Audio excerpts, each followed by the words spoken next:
Olá, você confere agora as principais notícias do Brasil e do mundo desta quarta-feira.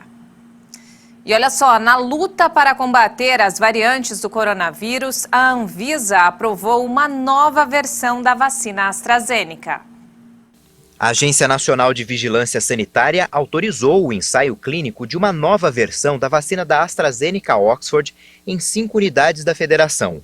A substância foi desenvolvida para fornecer imunidade também contra a variante Delta, identificada primeiro na África do Sul. A pesquisa deve contar, no total, com 2.475 voluntários de 4 países: Reino Unido, África do Sul, Polônia e Brasil. Aqui devem ser incluídos 800 participantes, distribuídos pela Bahia, Distrito Federal, Rio Grande do Norte, Rio Grande do Sul e São Paulo. Os voluntários devem ter 18 anos ou mais e diagnóstico negativo para a Covid-19. Quem já foi vacinado pode participar do estudo de acordo com certas condições. A Anvisa também autorizou a fase 3 do imunizante desenvolvido pelo Instituto de Biologia Médica da Academia Chinesa de Ciências Médicas. Devem ser aplicadas 2 doses da vacina com intervalo de 24 dias.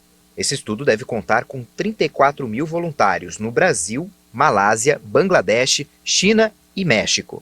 Somente no Brasil vão participar cerca de 8 mil pessoas em 4 estados: Goiás, Rio de Janeiro, Santa Catarina e São Paulo. E mudando de assunto, o presidente Jair Bolsonaro está bem e vai ficar apenas em observação. A informação foi dada pelo ministro da Casa Civil, Luiz Eduardo Ramos. Bolsonaro deu entrada na madrugada de hoje no Hospital das Forças Armadas, em Brasília. Segundo fontes do Palácio do Planalto, ele sentiu dores abdominais durante a noite e realizou exames nesta manhã.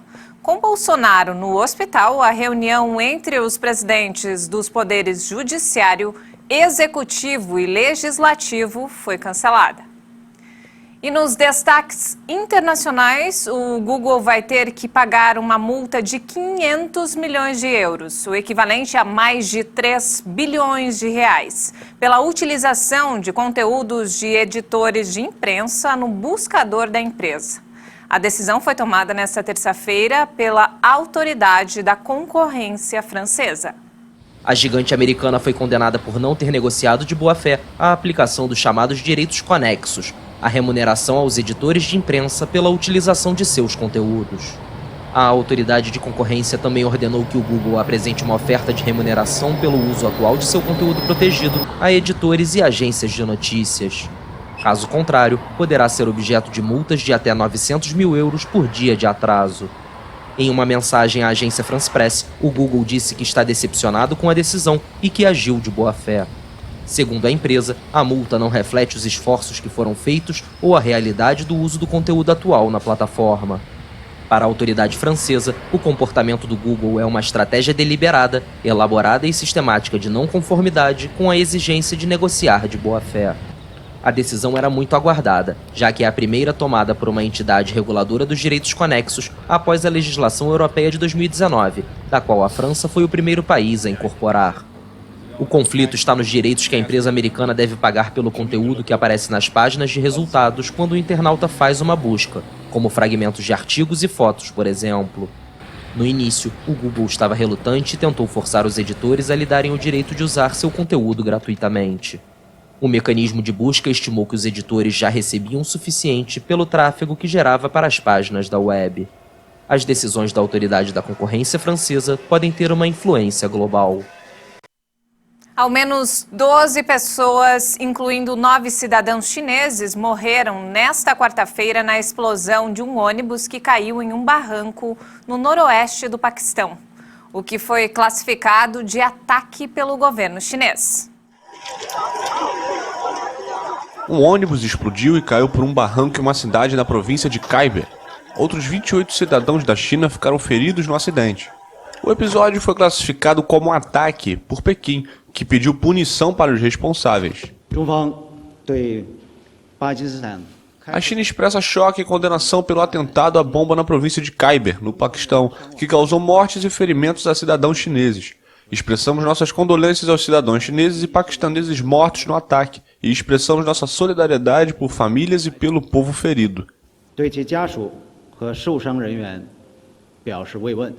O veículo transportava engenheiros, topógrafos e pessoal chinês de manutenção mecânica, que trabalhavam na construção da represa de Dazu, na província de Khyber Pakhtunkhwa. A embaixada da China no Paquistão pediu às empresas do país que reforcem suas medidas de segurança. Os projetos financiados pela China criam um forte ressentimento no Paquistão, principalmente entre grupos separatistas. Para eles, a população local não tem qualquer benefício com as obras, já que a maior parte da mão de obra é chinesa.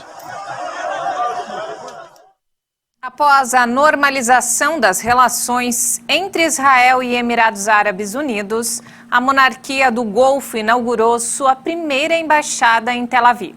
Esta é a terceira representação diplomática de uma nação árabe em solo israelense. Com a criação dessa nova missão diplomática localizada no prédio da Bolsa de Valores de Tel Aviv, os Emirados Árabes Unidos se tornam o terceiro país árabe a abrir uma embaixada em território israelense.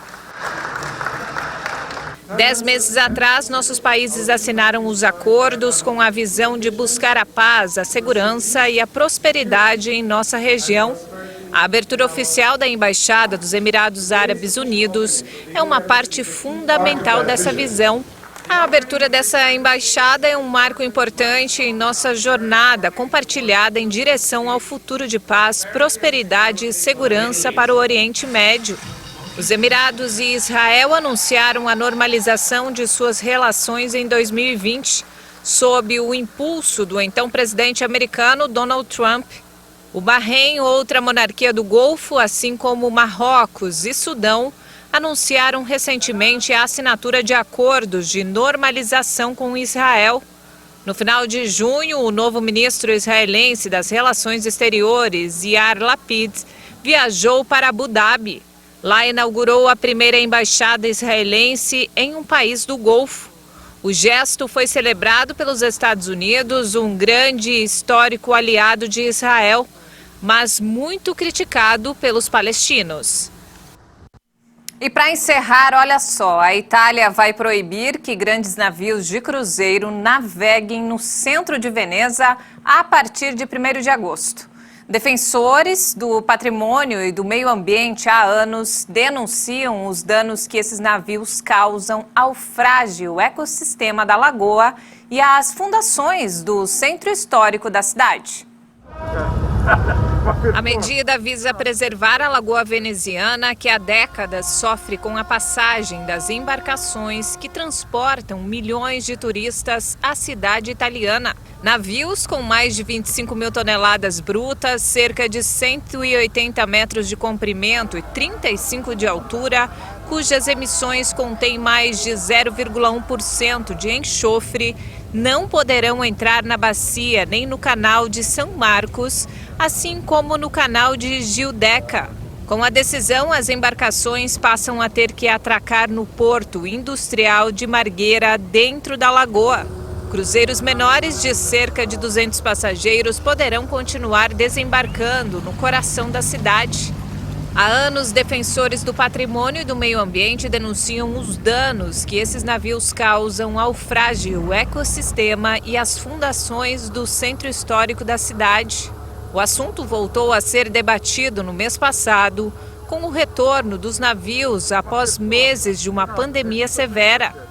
Durante grande parte de 2020, a paralisação dos cruzeiros proporcionou tranquilidade e melhor qualidade do ar aos venezianos.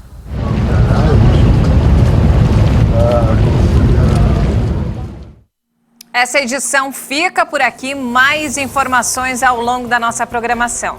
Obrigada pela companhia.